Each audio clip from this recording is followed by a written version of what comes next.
Hello guys! Welcome back to my channel. So ngayong araw po ay magluluto po tayo ng baked mushroom or kung tawagin po dito sa Israel ay Pashtida. So ipapakita ko sa inyo kasi napaka-healthy at napakasarap nitong recipe na to. Kung naalala nyo kasi gumawa ako ng hotdog bread rolls. So yung dough na ginamit ko doon, yun din yung gagamitin nating dough ngayon sa baked mushroom natin. So let's go guys at excuse me po. Samahan niyo ako at magluto tayo kasi nga dito na naman kakain yung anak ni Lola. So, kailangan nating mag-prepare ng masarap na pagkain para sa kanyang anak. At dahil nga din Shabbat nila mamaya.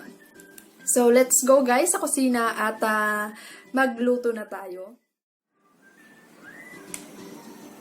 Kailangan natin ng sibuyas, ng mantika, asin, paminta, mushroom powder, at yung ating mushroom, hot water, and ito yung dough na gagamitin natin. So, ang unang gagawin natin ay magigisa tayo ng sibuyas. So, lalagyan na natin ng mantika yung kawali.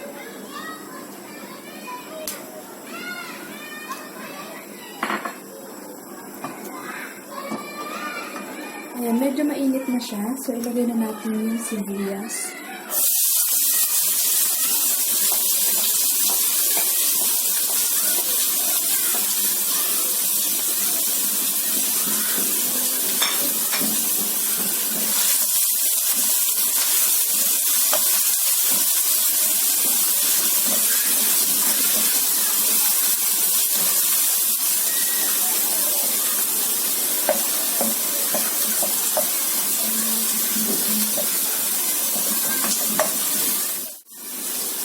Hintayin lang natin mag-light brown yung ating sibuyas at ilalagay na natin yung mushroom.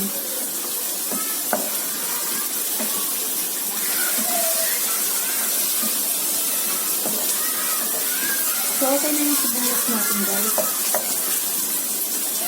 Ilagay na natin yung mushroom.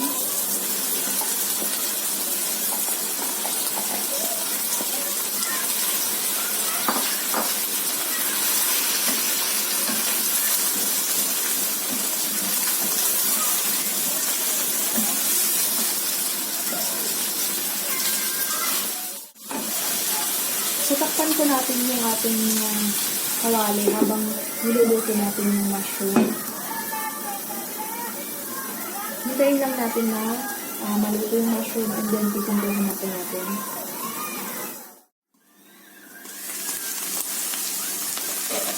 Luto na yung ating mushroom. Ilagay na natin yung salt, pepper, at yung ating mushroom powder. Ilagay na din natin yung tubig.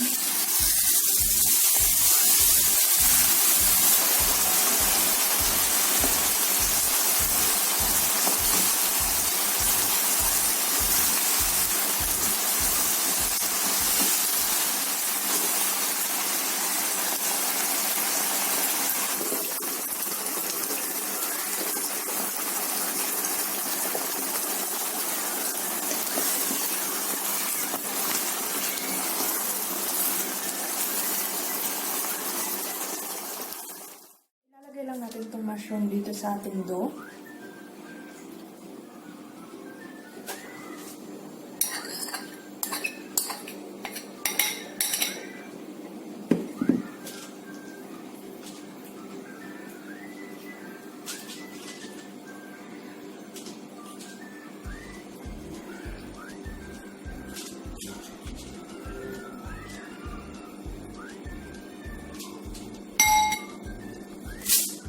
Gawan natin siya ng design sa ibabaw.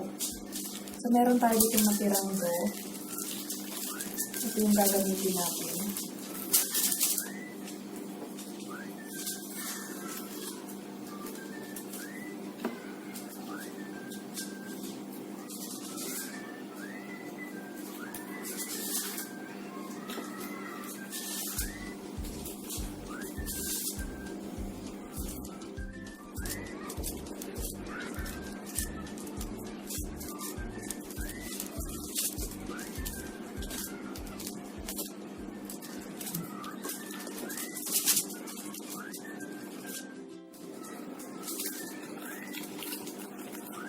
Kasi simulan lang natin lagyan ng design sa ibabaw.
Lagyan natin siya ng egg yolk sa ibabaw.